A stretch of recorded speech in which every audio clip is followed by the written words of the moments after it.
E aí, gente, então, hoje é dia 15 de dezembro, pra quem tá assistindo o vídeo no dia que tô colocando no ar. Pra quem tá assistindo outro dia, saiba que o vídeo tá indo pro ar hoje, dia 15 de dezembro, porque dia 15 de dezembro é dia dos arquitetos e urbanistas. E eu não poderia deixar passar em branco esse dia, já que é o dia que comemora a minha profissão. Então, esse vídeo está sendo uma forma de homenagear os meus colegas arquitetos, a minha profissão. Afinal de contas, a arquitetura é a melhor profissão do mundo, né?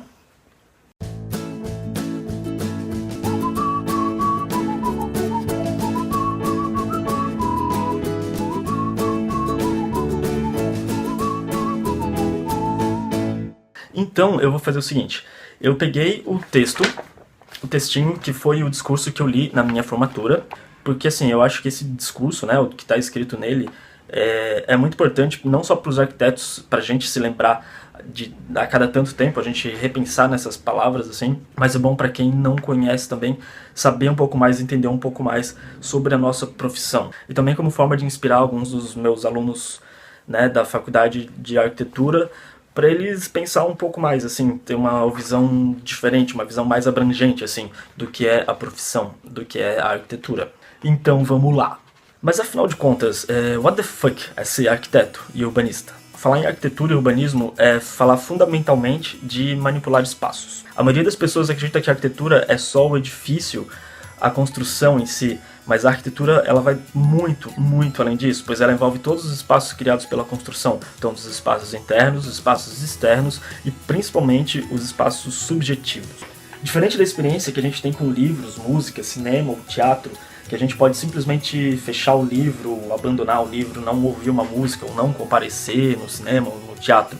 A gente não pode deixar de ver arquitetura, a gente não pode fechar os olhos ao que está acontecendo na nossa cidade. Ao fazer um projeto, seja uma casa, um edifício, uma praça, por exemplo, não basta a gente simplesmente pensar na edificação que a gente está desenhando, na estrutura, na forma ou nas cores. O arquiteto e urbanista ele precisa pensar principalmente, antes de qualquer outra coisa, nas pessoas que vão morar naquela casa, nas pessoas que vão trabalhar naquele edifício, nas pessoas que no dia a dia vão passar por dentro ou pela frente daquela praça.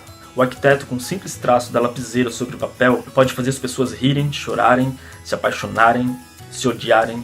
A gente nunca pode imaginar, mas ao projetar uma edificação, ela pode se tornar o cenário do primeiro beijo de alguém e essas pessoas nunca vão esquecer desse lugar. Da mesma forma que depois de adulto, ninguém esquece a casa onde cresceu ou a escola que estudou quando era criança. Muitos arquitetos passam pela vida de todo mundo. Ninguém nunca viu, ninguém sabe o nome, e nós arquitetos ou estudantes de arquitetura vamos ser como eles também.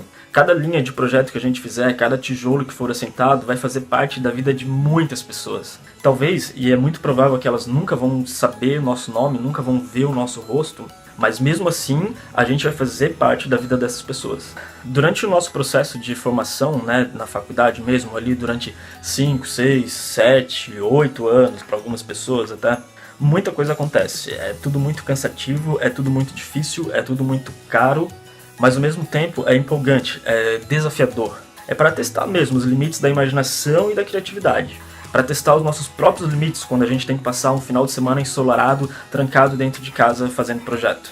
E assim, é difícil mesmo eu aqui, depois de tantos anos formado, não lembrar da primeira noite virada para fazer um projeto, para entregar um projeto da faculdade a tempo. Aquela noite que todo mundo passa por isso e que todo mundo descobre que sim, é possível viver sem comida durante muito tempo. Desde que tenha uma garrafa de energético ou de café do lado pra gente ficar tomando durante a noite inteira, porque senão também ninguém aguenta. E não só durante a faculdade, né? Durante a nossa vida profissional mesmo, a gente descobre que é possível viver sem muita coisa. Sem contato humano, sem comer, sem dormir. Mas se a gente não conseguir entregar um projeto dentro do prazo, esquece que é o fim do mundo. Mas como a gente sabia que ia dar certo no final? A gente não sabia e a gente não sabe e a gente nunca vai saber, até porque a gente não chegou no final ainda. Ser arquiteto é viver constantemente com a sensação de estar passando por um momento de transição e viver a nossa vida profissional atolados de sentimentos, atolados de dúvidas, de indecisões. Ser arquiteto é estar constantemente vivendo uma transição para os novos clientes, para os novos projetos, para os novos desafios, mas ao mesmo tempo a gente sempre tem que ter muita força de vontade, muita determinação para poder chegar até o final e fazer as coisas darem certo, porque no final as coisas têm que dar certo e tudo só depende de nós. mas nós somos arquitetos e urbanistas. Aqueles que alguns dizem ser meio esquisitos, meio pirados, às vezes alienados, outras engajados demais, às vezes de havaianas, às vezes engravatados. Aqueles que alguns chamam de sonhadores, nós dominamos as formas, dividimos os espaços, mas muitas vezes a gente se sente fora desse quadro, perdidos em linhas retas paralelas demais numa escala indefinida. Mas nós somos arquitetos e urbanistas, nós somos poetas e somos muito mais do que sonhadores. Porque lá em cima da velha prancheta a gente tem projetos para todos os sonhos. Cidade para concentrar a vida urbana, casas para abrigar um novo amor, caminhos para chegar ao arco-íris e jardins pro aconchego do entardecer. Bonito isso, né? Então, gente, fica aí registrada a minha humilde homenagem a todos os meus colegas arquitetos e aos futuros arquitetos, ok? Espero que vocês tenham gostado e por hoje é só. Beijo, tchau!